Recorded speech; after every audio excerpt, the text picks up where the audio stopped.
பிரியமானவர்களே, இயேசு கிறிஸ்துவின் இணையற்ற நாமத்தில் உங்களை வாழ்த்துகிறேன். இந்த மன்னாற்றுடைய இந்த டெய்லி பாட்காஸ்டை கேட்கிற உங்கள் ஒவ்வொருவரையும் கர்த்தர் ஆசீர்வதிப்பாராக.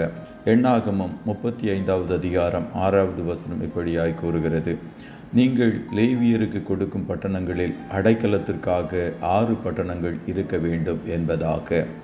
அடைக்கல பட்டணம், சிட்டி ஆஃப் ரெஃப்யூஜ் என்ற தலைப்பின் கீழ் இன்றைய மன்னாவை தியானிக்கப் போகிறோம். பழைய ஏற்பாட்டு நாட்களில் ஒருவன் தற்செயலாக யாதொருவனை காயப்படுத்தினாலோ, கைப்பிசகினால் மரணத்திற்கு ஏதுவான காரியங்களை செய்தாலோ, பழி வாங்குகிறவர்களுடைய கைகளுக்கு தப்பி ஓடி ஒளித்து கொள்ளுவதற்கு 6 பட்டணங்களை நியமிக்கும்படிக்கு கர்த்தர் கட்டளையிட்டார். அவைகளில் 3 பட்டணங்கள் யோர்தான் நதியின் ஒரு கரையிலும், மற்ற 3 பட்டணங்கள் யோர்தான் நதியின் மறுகரையில் உள்ள கானான் தேசத்திலும் நியமிக்கும்படிக்கு கர்த்தர் கூறினார். அவைகள் இஸ்ரவேல் ஜனங்களுக்கு மட்டுமல்ல, புறஜாதிகளுக்கும் அடைக்கலமாய் காணப்பட்டது. இவை தவறு செய்தவர்களை பாதுகாப்பதற்காய் நியமிக்கப்பட்டவை அல்ல, அப்பாவிகளையும் நல்லவர்களையும் பாதுகாக்க நியமிக்கப்பட்ட பட்டணங்களாய் காணப்பட்டது. அடைக்கல பட்டணங்கள் நல்லவர்களுக்கு அடைக்கலமாய் அந்நாட்களில் காணப்பட்டதைப் போல கர்த்தருடைய பிள்ளைகளாகிய நமக்கு இயேசு அடைக்கலமாய் காணப்படுகிறார். கர்த்தரின் நாமம் பலத்த துருகம், நீதிமான் அதற்குள் ஓடி சுகமாயிருப்பான் என்று நீதிமொழிகள் 18:10 கூறுகிறது.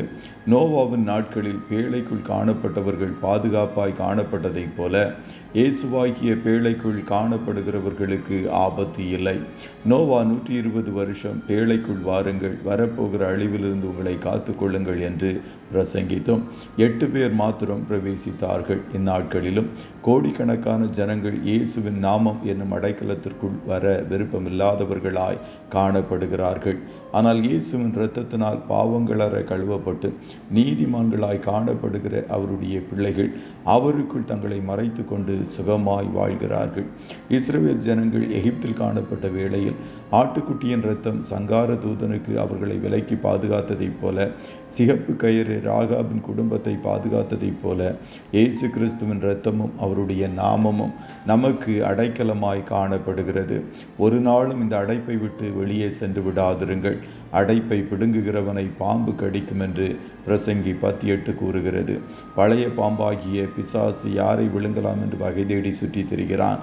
யாரை நயம் காட்டி வஞ்சித்து அடைப்பிற்கு வெளியே கொண்டு வரலாம் என்று முயல்கிறான். ஆகையால் கர்த்தருடைய பிள்ளைகள் மிகுந்த ஜாக்கிரதையோடு காணப்படுங்கள். உங்களையும் உங்கள் குடும்பத்தையும் உங்கள் பிள்ளைகளையும் கிறிஸ்துவின் அடைக்கலத்திற்குள் வைத்து பாதுகாத்து கொள்ளுங்கள்.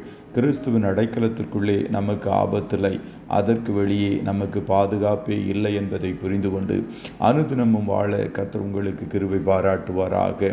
கர்த்தர் உங்கள் ஒவ்வொருவரையும் ஆசீர்வதிப்பாராக. ஜெபம் செய்வோமா? நல்ல தகப்பனே, உம்மை நன்றியோடு துதிக்கிறோம். இந்த மன்னாற்றுடைய டெய்லி பாட்காஸ்டை கேட்கிற உம்முடைய பிள்ளைகள் ஒவ்வொருவரையும் கர்த்தர் நீர் ஆசீர்வதிப்பீராக. இயேசப்பா, நீர் எங்களுக்கு அடைக்கல பட்டணமாய் காணப்படுகிறீரே, அதற்காய் கோடி ஸ்தோத்திரம். நாங்கள் உமக்குள் ஓடி சுகமாய் வாழ்வதற்கு பழகி கொள்ள கர்த்தர் எங்களுக்கு கிருபை பாராட்டுவீராக. உம்முடைய நாமம் எங்களுக்கு பலத்த துருகமாய் காணப்படுகிறது, அதற்காய் நன்றி. ஒவ்வொரு நாளும் நாங்கள் குடும்பமாய் சபையாய் உம்முடைய இரத்தத்துக்குள்ளாய் எங்களை ஒழித்து கொள்ளுவதற்கு கர்த்தர் நீர் கிருபை பாராட்டும் என்று சொல்லி ஜெபிக்கிறோம். இன்றைய தினம் உம்முடைய பிள்ளைகளுடைய போக்கிலும் வரத்திலும் கர்த்தர் உடனிருப்பீராக. கையிடுகிற வேலைகளை ஆசீர்வதிப்பீராக. காரிய சித்தியை நீர் கொடுப்பீராக. இயேசு கிறிஸ்துவின் நாமத்தில் ஒவ்வொருவரையும் வாழ்த்தி ஜெபிக்கிறோம் நல்ல பிதாவே. ஆமென்.